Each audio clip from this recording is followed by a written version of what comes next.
विजयनगर साम्राज्य भारतीय उपमहाद्वीप का एक महत्वपूर्ण हिंदू राज्य था, जिसकी स्थापना 14वीं शताब्दी में हुई थी।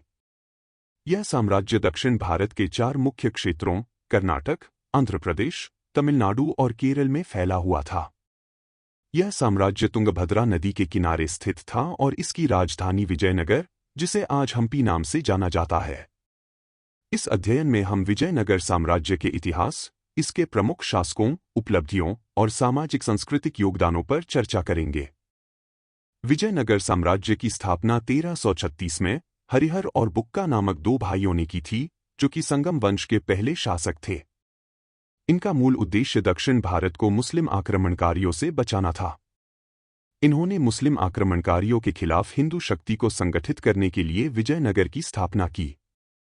हरिहर प्रथम इस साम्राज्य के पहले राजा बने और बाद में बुक्का प्रथम ने शासन संभाला।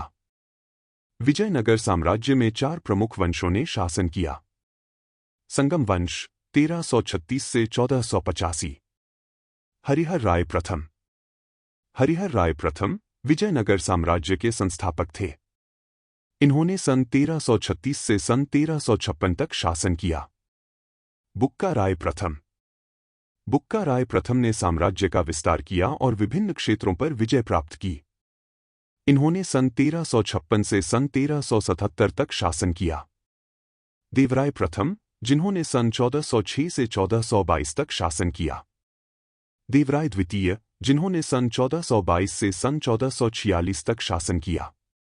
देवराय द्वितीय के शासनकाल को विजयनगर साम्राज्य का स्वर्णकाल माना जाता है। इस काल में कला और संस्कृति का संरक्षण हुआ। सालुवा वंश। सालुवा नरसिंह ने संगम वंश के बाद सत्ता ग्रहण की और साम्राज्य को स्थिरता बहाल की। इन्होंने सन 1485 से सन 1491 तक शासन किया।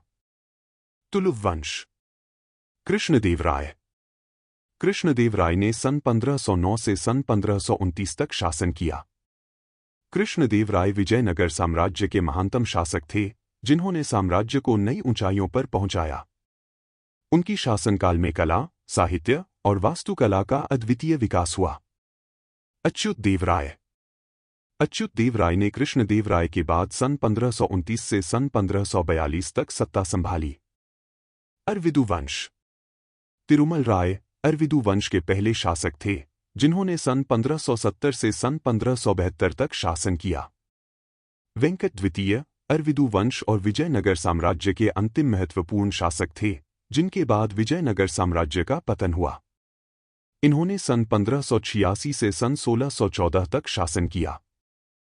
विजयनगर साम्राज्य ने भारतीय संस्कृति, कला और साहित्य में महत्वपूर्ण योगदान दिया।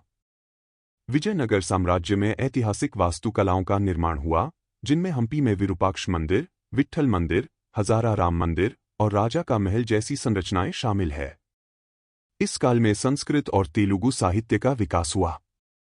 कृष्णदेवराय स्वयं एक प्रसिद्ध कवि थे। इस साम्राज्य में हिंदू धर्म और संस्कृति का संरक्षण और प्रसार हुआ। विजयनगर साम्राज्य का आर्थिक और प्रशासनिक ढांचा अत्यंत प्रभावी था।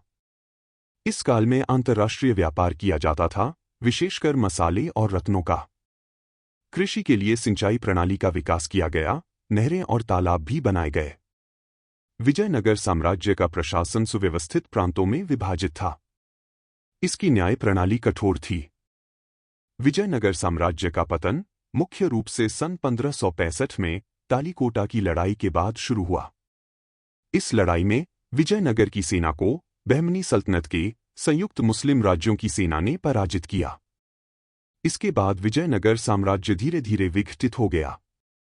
हालांकि तालीकोटा की लड़ाई के बाद भी विजयनगर के कुछ शासकों ने दक्षिणी भारत के कुछ हिस्सों पर शासन किया, लेकिन उनकी शक्ति और प्रभाव में काफी कमी आई थी। अंत में सन 1646 में विजयनगर साम्राज्य का पूर्ण रूप से पतन हो गया। विजयनगर साम्राज्य ने भारतीय इतिहास में एक महत्वपूर्ण स्थान बनाया।